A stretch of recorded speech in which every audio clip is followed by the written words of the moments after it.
নমস্কার। গোপীদের বস্ত্রহরণ ঐশী লীলা।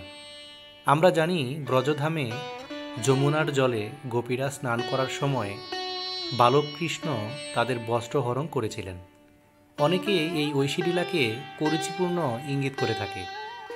আমরা এই গোপীদের বস্ত্রহরণ সম্পর্কে সংক্ষেপে জানার চেষ্টা করব আজ। আগে দেখি গোপী কারা। যারা গোপনে, শয়নে, স্বপনে কিংবা জাগরণে নিরন্তর ভগবান শ্রীকৃষ্ণের চিন্তায় মগ্ন থাকেন, কৃষ্ণগতা হয়ে তাদের ধ্যানে আচ্ছন্ন থাকেন, তারাই গোপী। তাই গোপীরা শ্রীগোবিন্দের অতি প্রিয়, তারাই প্রকৃত কৃষ্ণ ভক্ত।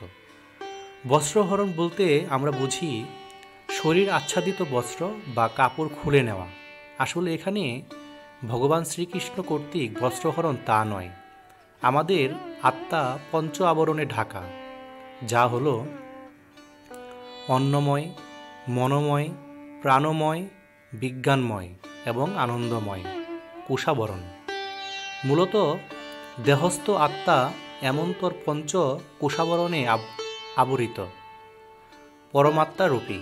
শ্রী ভগবানকে পেতে হলে জীবাত্মাকে এই পঞ্চবন্ধন হতে মুক্ত হতে হয়। সাধক সাধনায় ধীরে ধীরে এই আচরণ উন্মোচন করে মনকে অন্তর্মুখী করেন। সাধক ও ভক্তদের কাছে এটাই প্রকৃত বস্ত্রহরণ।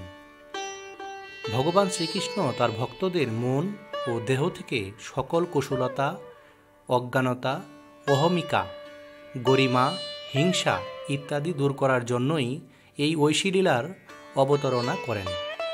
আশা করি যাদের ভ্রান্ত ধারণা আছে বা যারা না জেনে অনেকে নিকট বিব্রত হয়ে পড়েন, তাদের উপকারে আসবে এই কথাগুলো।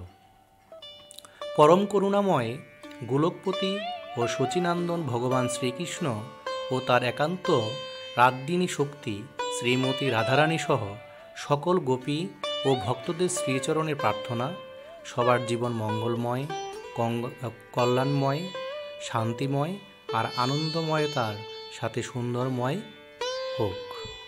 নমস্কার।